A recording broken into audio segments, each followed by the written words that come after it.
From KTVN, this is 2 News Nevada, Morning Edition.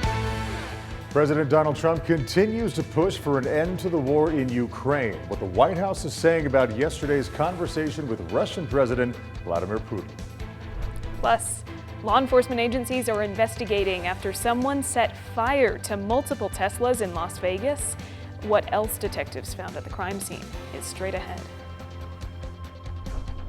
Overall, fairly quiet here this morning with more cloud cover moving in from the west and a chance for snow in the Sierra later today. All the details coming up.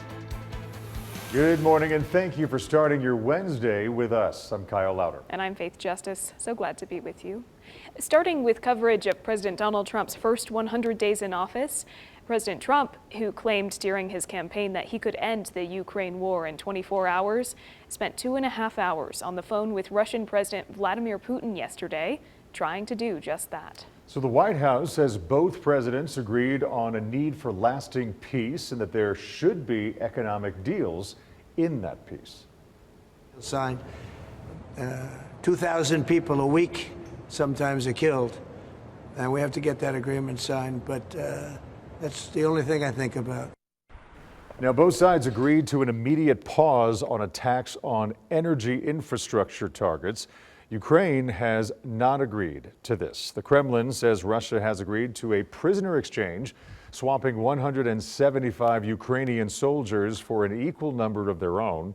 Also on the negotiating table was the 30-day ceasefire deal backed by the U.S. and agreed upon by Ukraine.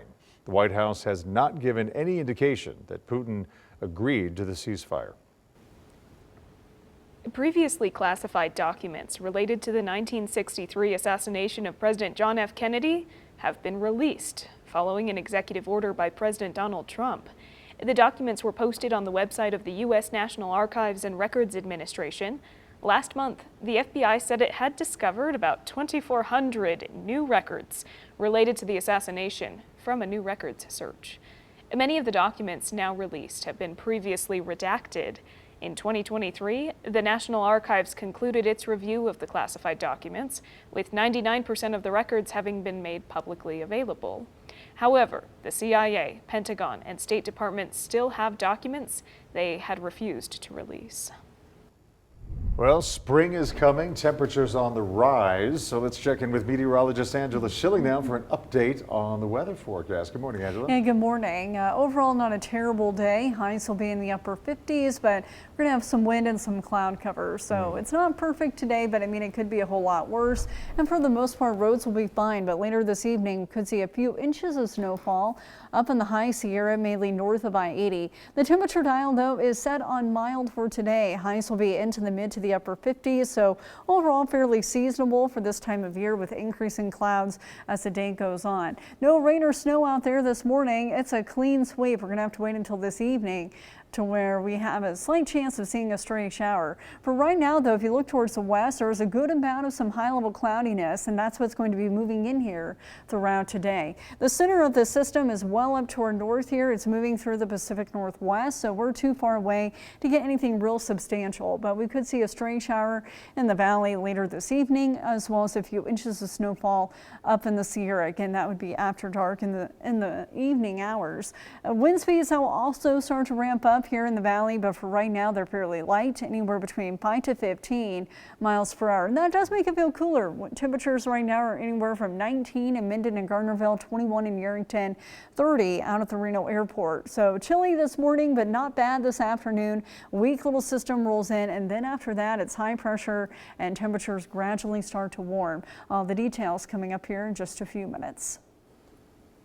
All right, Angela, thank you. Looking around the west here, the FBI and other law enforcement are investigating after multiple Tesla vehicles were set on fire at a dealership in Las Vegas. Video shows the suspect dressed in all black walking around the Teslas, and authorities say the suspect used Molotov cocktails and guns to damage at least 5 vehicles. Investigators found the word resist spray painted on the entrance of the Tesla service center. The FBI is now looking into a possible motive. Was this terrorism? Was it something else? It certainly has some of the hallmarks that we might think, the writing on the wall, a potential, political agenda, there's an act of violence. So none of those factors are lost on us. Las Vegas Metro Police say investigators are working with Tesla to extract video recordings from the damaged cars. While this investigation is underway, Metro Police are increasing their presence around Tesla facilities in the valley. Police arrested 3 people and issued 2 citations this weekend as part of a targeted retail theft operation in Sparks. The Sparks Police Department's Neighborhood Police Unit partnered with the Walmart and Kohl's location off Pyramid Way. Officers say the charges include petty larceny, possession of a controlled substance, possession of drugs, and an outstanding misdemeanor warrant. Police say they recovered more than $1,200 worth of stolen merchandise during the operation. And the Placer County Sheriff's Office is cracking down on ski pass fraud. Ski resorts in the North Lake Tahoe area have been seeing more people committing season pass fraud. Placer County officers want to remind people that using another person's pass or lift ticket, believe it or not, is a crime. Good to know. Yep. Coming up on 2 News Nevada next. Spring is almost here, and so are those sniffles for some of us. We've got an allergist's advice on how to alleviate those symptoms for you after the break.